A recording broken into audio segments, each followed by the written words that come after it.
Apa yang membuatkan kita bertetap berdirian, menjaga batas-batas agama ini? Agama Allah dan Rasulnya. Sebab benda-benda kopi ni tuan-tuan bukan cerita main-main. Cerita kecurangan, cerita apa ni bukan benda main-main. Cerita syurga neraka bukan cerita main-main. Ini cerita serius. Cerita yang akan kita pergi sekejap je lagi. Saya cakap pada diri saya ini supaya saya mohon pada Allah agar memelihara saya daripada menjadi suami yang curang pada isteri, na'udzubillah. Ya, kalau nak benar-benar gentleman, aku nak kahwin. Kalau takut bini, kahwin diam-diam, tak apa, yang penting kahwin. Kau ustaz ngajar kahwin diam-diam, dah apa hal mengarah satu agama gila ke apa? Bukan, daripada buat benda tak elok. Kahwin. Jangan buat benda curang. Ya, dah ustaz, saya bersembang tu ustaz, saya sembang dengan lelaki tu ustaz. Dia ngajar saya agama. Ngajar agama, kau pukul berapa? Pukul 12 malam. Aku ngajar agama pukul bapak je.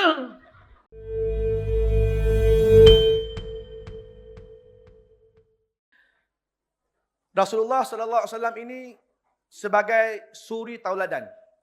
Baginda Nabi ini sebagai role model yang menjadi ikutan kepada kita semua, tuan-tuan.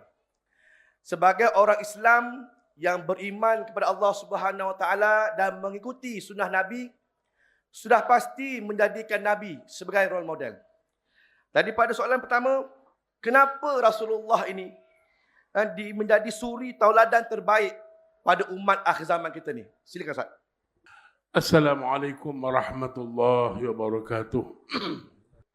Sebelum saya nak pergi jauh tentang cerita kita pada malam ini, saya nak bawa satu kisah yang mungkin tuan-tuan pernah dengar, kisah benar, tentang bagaimana orang yang berilmu ini diangkat darjatnya oleh Allah.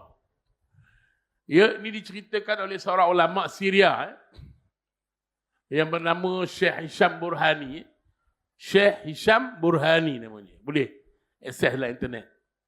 Syekh Hisham Burhani ni dia cerita pada anak-anak murid dia. Dia kata pada anak-anak murid dia, aku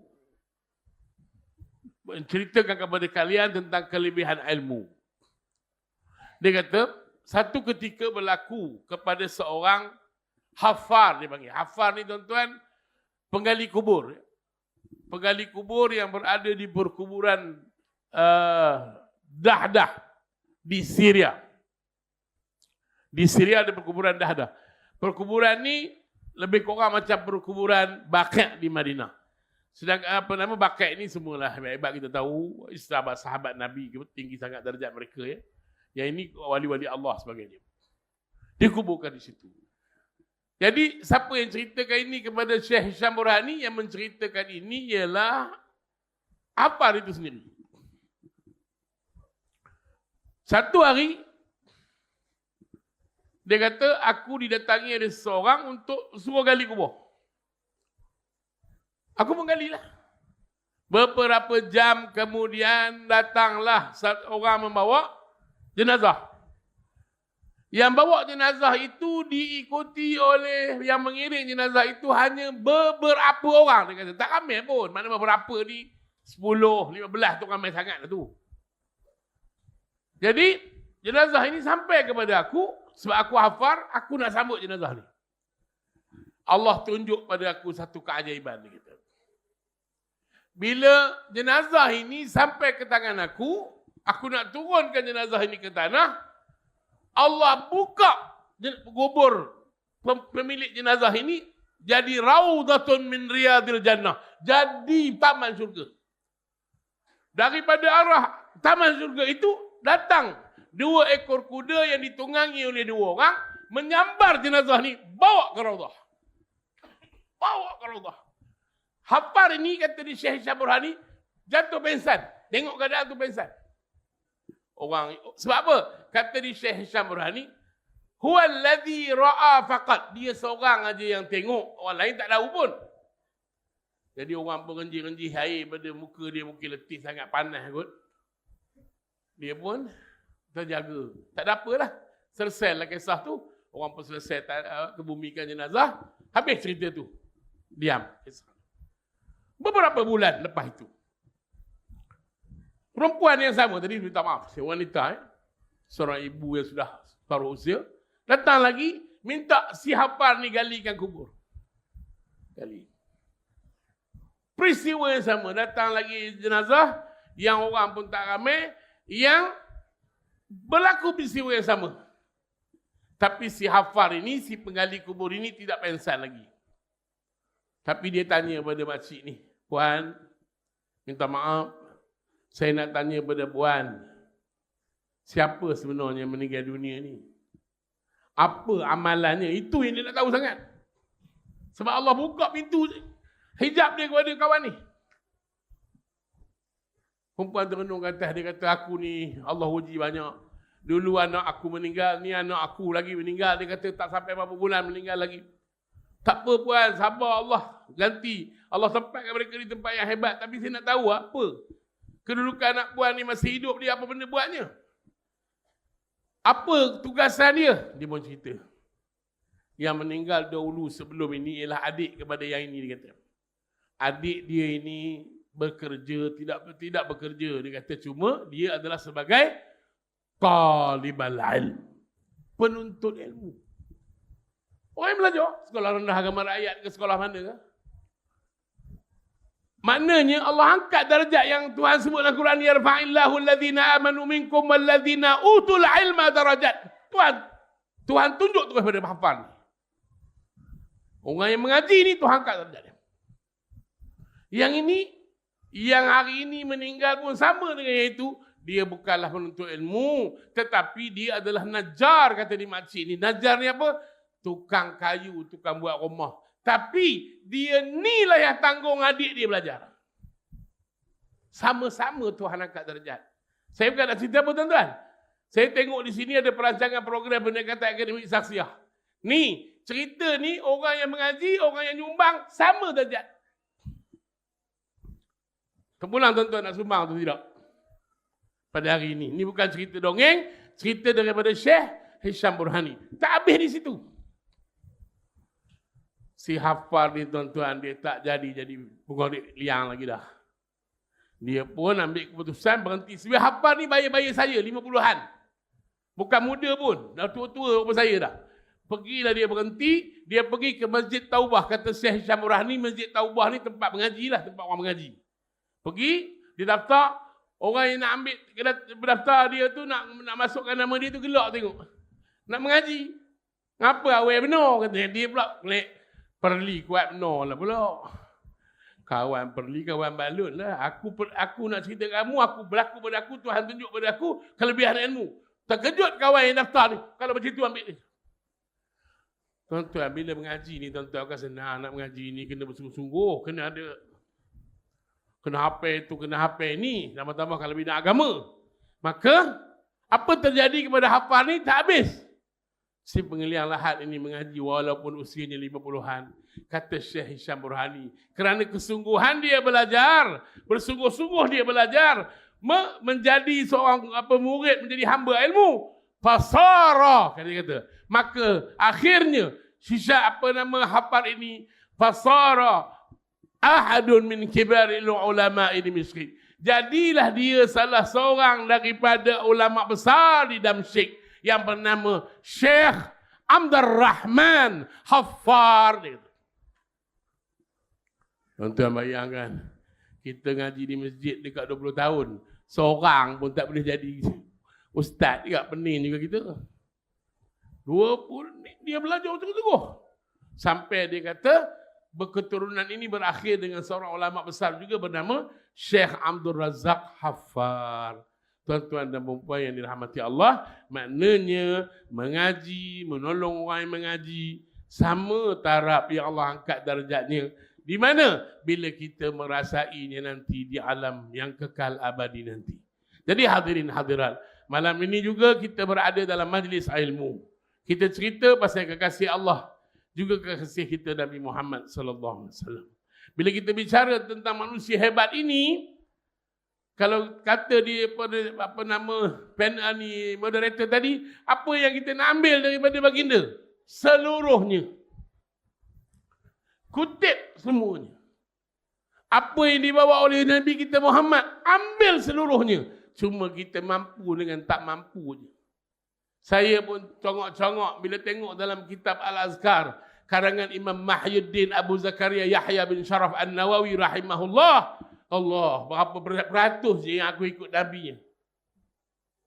Kan? Berapa peratus je kita ikut Nabi yang kita kata sayang Nabi ni daripada kita tidur sampai kita bangun tidur. Apa yang aku ikut Nabi? Tak usahlah fikir jauh sangat. Aku ni sebagai suami, apa yang aku ikut Nabi-nya? Saya ni cakap pada diri saya ikut Nabi ni apa?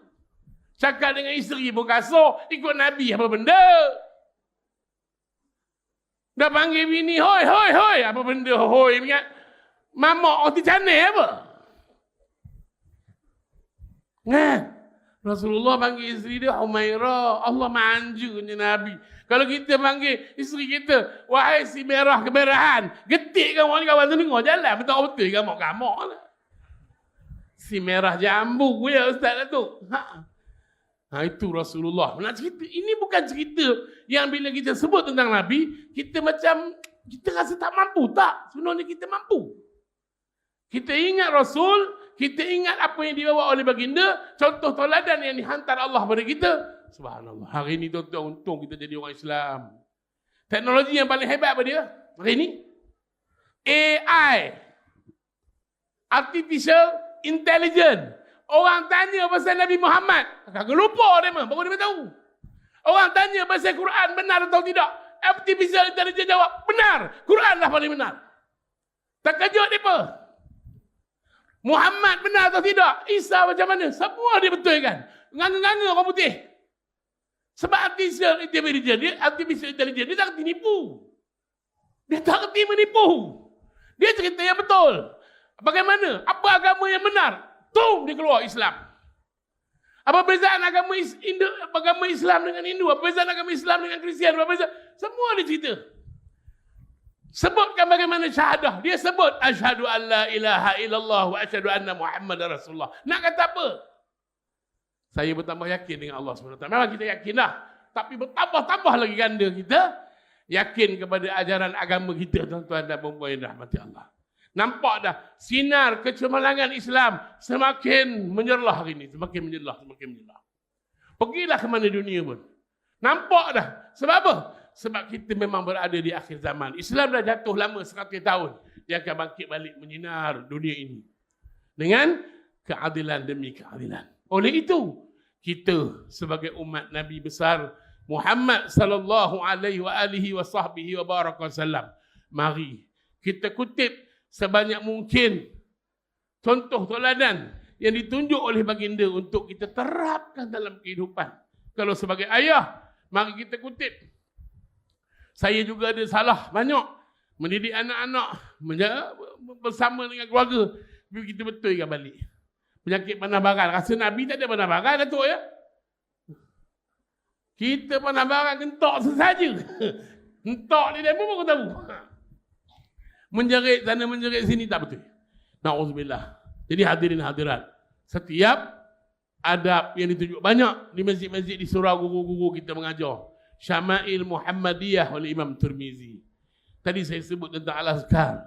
Banyak kitab-kitab sirah perjalanan hidup Nabi SAW. Kita jadikan ianya sebagai ilmu untuk kita terapkan dalam kehidupan kita bermasyarakat, kehidupan kita berumah tangga, kehidupan kita kalau kita berorganisasi dan sebagainya.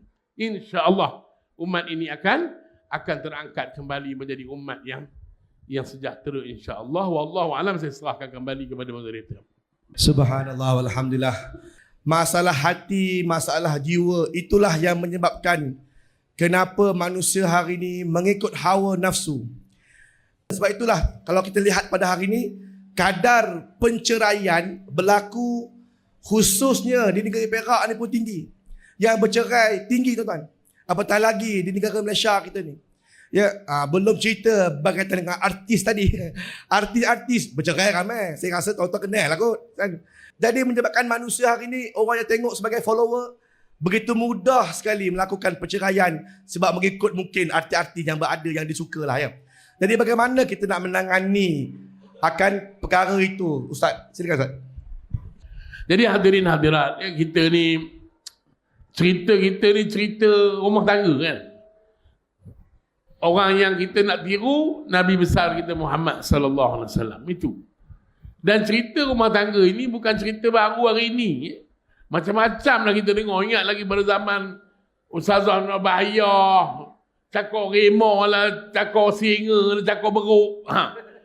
Semua lah kita dengar tu kan. Maknanya benda tu dah jadi satu resepi dalam kehidupan kita, bagaimana kita nak mewujudkan rumah tangga yang bahagia, baiti jannati. Dan bila kita sembang baiti jannati, lagi ramai cerita bercerai ni. Lagi teruk krisis-krisis rumah tangga hari ni. Minta maaf cakap tuan-tuan dan puan.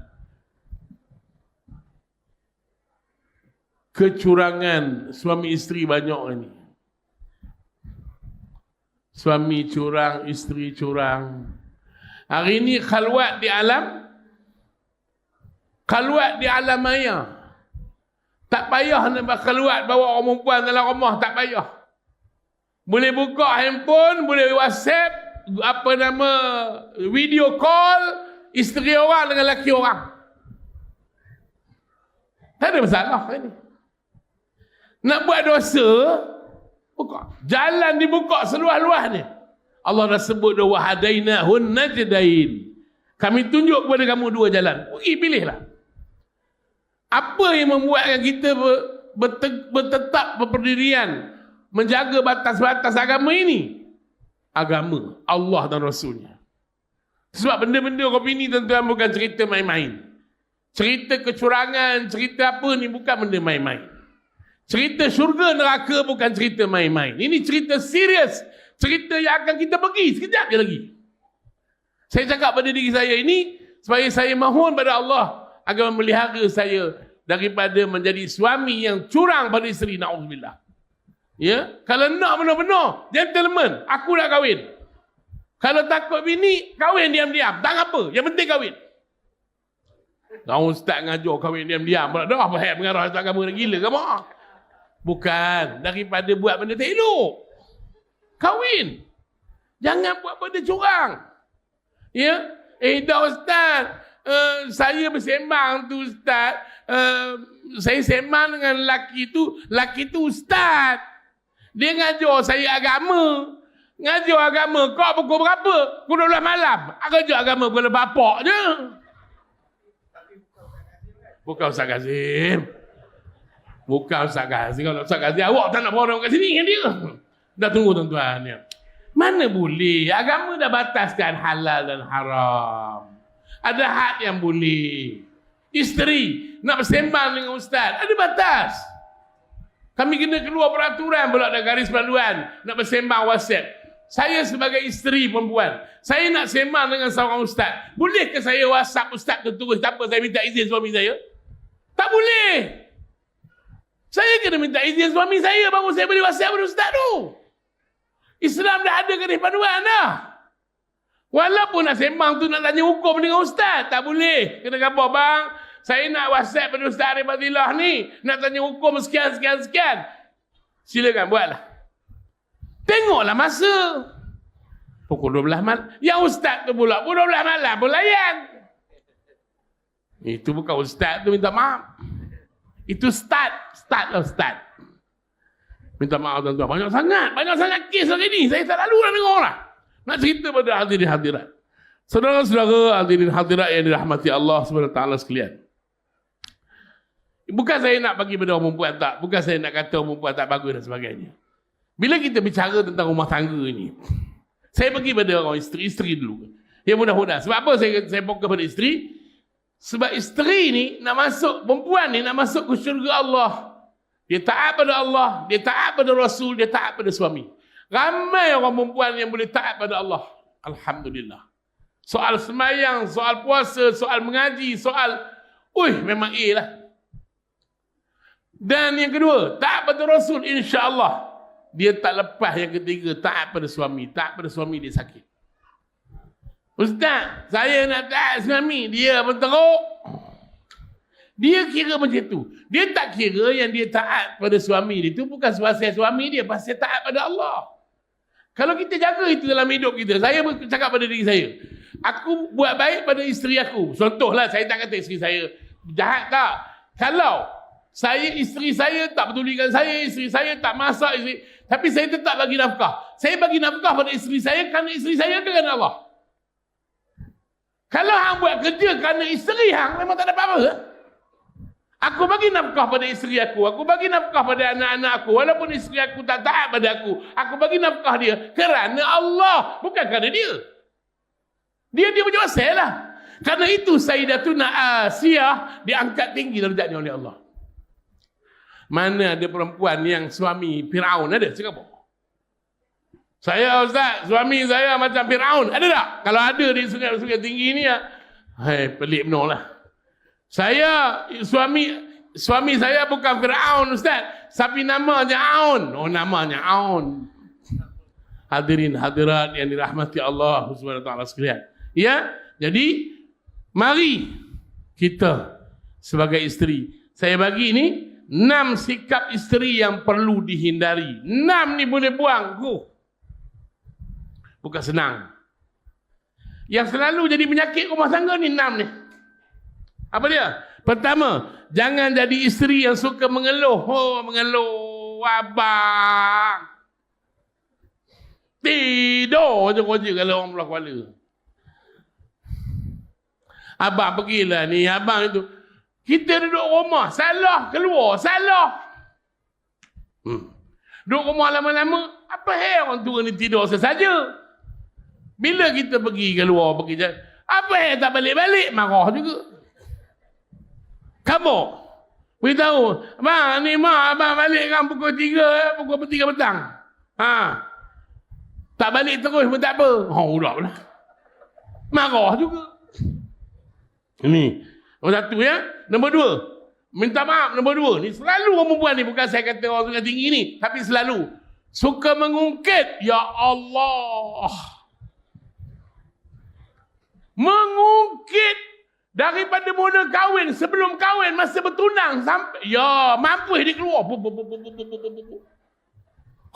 Betul tuan-tuan, ni kira-kira rumah tangga yang saya duduk handle dengan kawan-kawan di jabatan.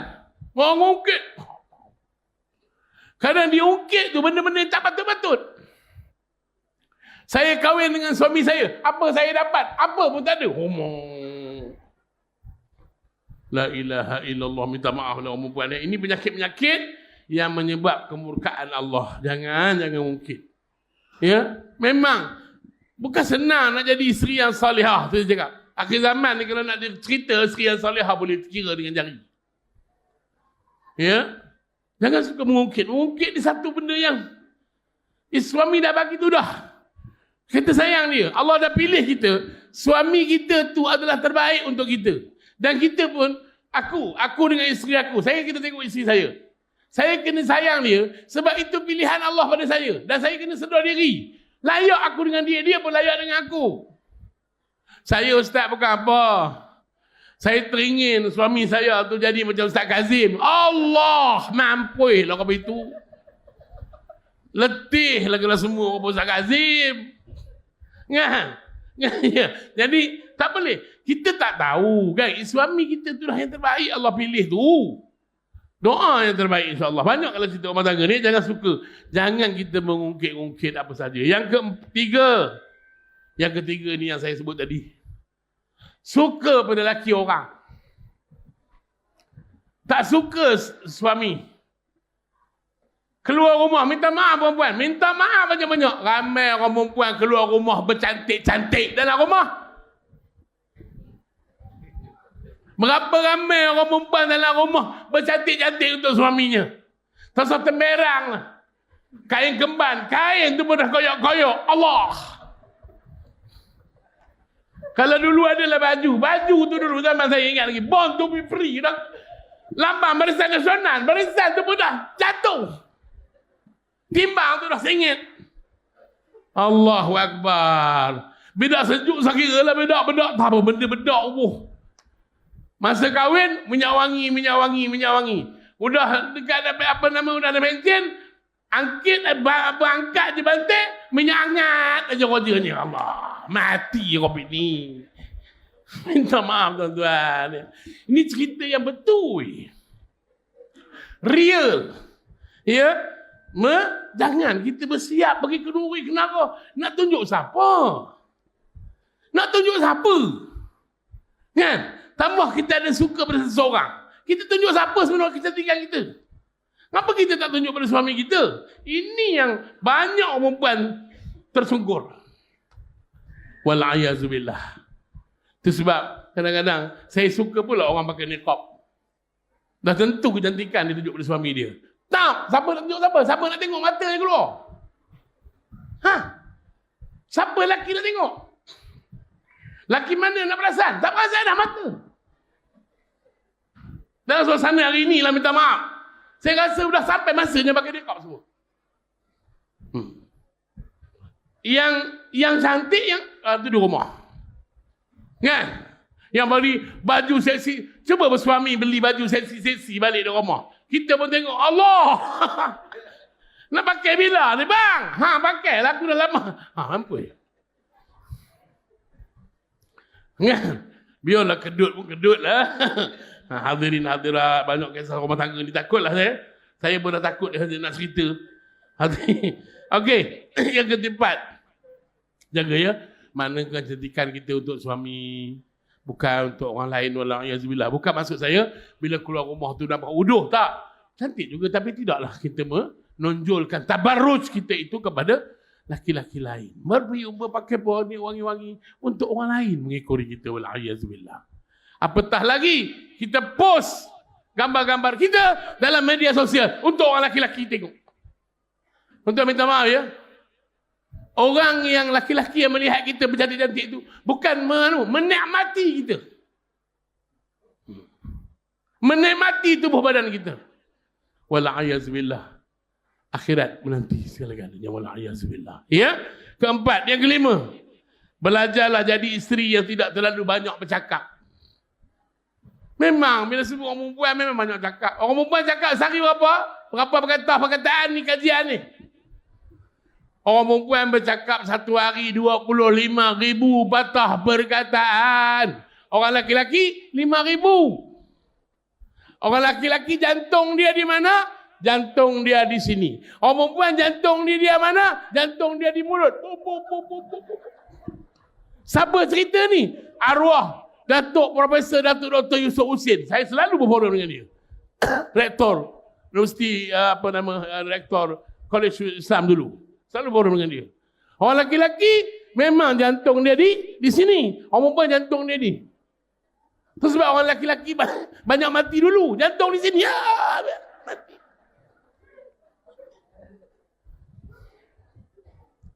Rumah saya di kampung. Saya kira 5 rumah yang dekat-dekat kami jiran-jiran ni. Dah tak ada dah yang lelaki. Semua janda. Ada seorang dia terkontin-kontin.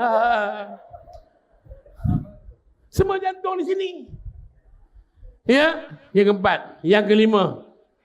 Jangan menghina pemberian suami.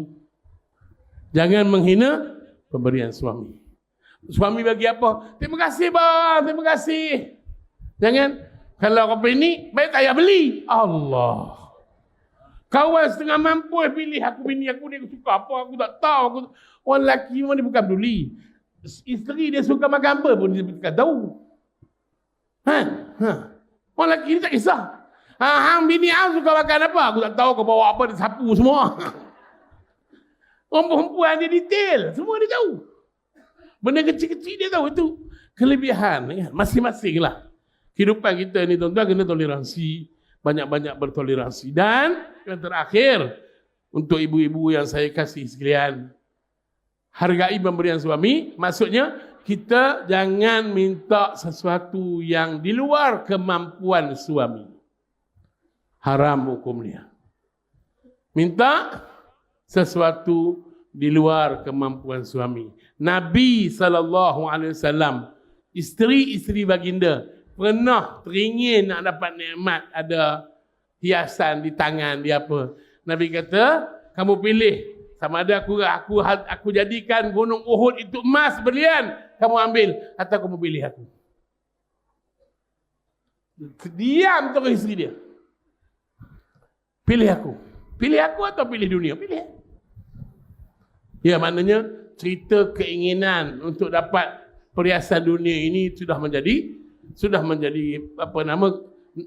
gairah seorang perempuan, tak masalah. Tapi nak ceritanya, jangan, kalau suami kita tak mampu, jangan kita tekan dia. Tapi walau bagaimanapun, saya mengucapkan tahniah syabas kepada isteri-isteri. Ramai ibu-ibu yang ditinggalkan oleh suami-suami, ya, yang tanpa nafkah kepada anak-anak. Hari ini kita di Malaysia ada 12,500. Yang kita catat 12,500 ibu-ibu tunggal yang terpaksa menafkahi anak-anak kerana suami bila cerai isteri dia, suami itu dah tak peduli dah nafkah untuk anak-anak yang kecil-kecil ini, yang terpaksa ibu itu tanggung sendiri. Kerana itulah kita ada di Jabatan Agama Islam Perak, di bawah jabatan kita panggil Jabatan Kehakiman Syar'i Malaysia, dia ada satu nama bahagian sokongan keluarga, yang mana perintah mahkamah, suami diarah bayar nafkah tapi suami tak bayar, ibu-ibu boleh datang ke jabatan kami di bahagian pembangunan keluarga. Saya boleh tunjukkan untuk bahagian dia namanya bahagian sokongan keluarga, untuk kita tanggung anak itu. Sekarang dulu kita jadikan pinjaman, sekarang tak. Sekarang dah kita bagi tolong, kesian. Sebab ibu bukan kerja dia mencari nafkah, yang mencari nafkah ayah. Tapi ayah yang tak kerti bahasa, minta maaf ya. Banyakkan orang lelaki bila dia cerai isteri dia, ada anak, dia anggap anak itu isteri dia kena tanggung. Dan isteri dia, bekas isteri dia kahwin lain, dia anggap suami baru pada isteri dia yang tanggung. Kan? Suami baru dia kalau tak nak tanggung pun tak dosa. Bukan aku, bukan anak dia. Kita yang wajib tanggung. Anak kita walaupun kita telah bercerai dengan isteri kita, tapi anak itu wajib kita tanggung, menerima nafkah pada dia sampai anak itu mampu untuk berdikari. Kalau saya nak kata sampai balik, umur balik hari ini 13 tahun. Apa dia reti budak sekarang 13 tahun, main game boleh lah. Main WhatsApp. Sampai dia boleh berdikari, dia boleh mencari rezeki dia sendiri. Ketika itu, bebaslah ayah ini dari menanggung anaknya. Walaupun ramai juga ayah-ayah yang bertanggungjawab, tapi 12,500 orang tidak bertanggungjawab. Mudah-mudahan kita doakan kehadirat Allah SWT, mari kita jadi ibu dan ayah yang bertoleransi di antara satu sama lain. Sering merasa diri kita yang bersalah. Kalau kita rasa kita betul aja dalam rumah tangga, kita jadi suami yang baik, rasa kita hebat, tak betul. Kita hanya kena sentiasa minta maaf, kena maafi, bertoleransi di antara suami isteri. InsyaAllah rumah tangga kita akan jadi bahagia di dunia akhirat. Ingat, satu kajian. Saya buat macam ni, saya buat satu. 3 segi. 3 segi ya. Di sini suami, di sini isteri. 3 segi, di sini suami, di sini isteri, di sini Allah. Allah, suami, isteri. Kalau si suami, si isteri rapat dengan Allah, maka rapatlah hubungan dia. Si suami jaga agama dia, sembahyang tak tinggal, isteri dia berdoa untuk kebahagiaan, maka dia dekat dengan Allah. Tapi kalau si suami jauh dengan Allah, isteri jauh dengan Allah, maka hancurlah rumah tangga dia. Ingat tu. Itu teori yang sebenar-benarnya tepat. Kita jaga hubungan dengan Allah, suami jaga, isteri jaga, insya-Allah Allah akan turunkan rahmat dan kasih sayangnya kepada keluarga tersebut, insya-Allah. Minta maaf. Assalamualaikum warahmatullahi wabarakatuh. InsyaAllah saya persilakan Al-Fadil Ustaz Haris dalam masa 5 minit insyaAllah untuk memberikan khulasah akan forum kita pada malam ni. Silakan Ustaz. Jazakallah, sikit lagi tuan-tuan. So kita semua ni tak ada yang kita harapkan melainkan redha Allah nak masuk syurga. Dan kita tujuan kita semua, saya yakin tuan-tuan dan puan, kita nak kita, isteri kita, suami kita, anak-anak kita berada di satu tempat di bawah payung rahmat Allah di syurga. Semua itu kita nak. Sebab kita doalah, Rabbana hab lana min azwajina wa zurriyyatina qurrata a'yun waj'alna lil muttaqina imama. Doa itu Allah sendiri yang bagi tahu dalam Al-Quran. Kita ambil doa itu, kita pakai hari-hari. Untuk dapat keluarga bahagia, inilah dia. Rabbana hablana min azwajina wa zurriyatina qurrata a'yun waj'alna lil muttaqina imama. Jangan lepaskan doa ini dalam setiap kali waktu sembahyang kita. Mudah-mudahan Allah akan kurniakan kita, Allah akan pancarkan kehidupan bahagia keluarga kita di dunia dan di akhirat. Allah akan kurniakan kebahagiaan. Kebahagiaan itu bukan anak jadi hebat-hebat, anak universiti belaka, bukan itu. Kebahagiaan itu anak-anak dan keluarga, suami, isteri dan anak-anak patuh dan taat pada perintah Allah. InsyaAllah keluarga itu bahagia. Wallahu a'lam. Assalamualaikum warahmatullahi wabarakatuh. Tadi terima kasih saya ucapkan kepada kedua-dua panel kita. Sedikit pantun untuk tuan-tuan. Bunga dedap di atas para anak dusun pasang pelita. Kalau tersilap tutur bicara, jemari disusun maaf dipinta. Di atas dahan burung tempua melihat rusa tepi pergi. Salam perpisahan untuk semua, di lain masa berjumpa lagi. Aku qali hadza wa astaghfirullahalazim li wa lakum. Assalamualaikum warahmatullahi taala wabarakatuh.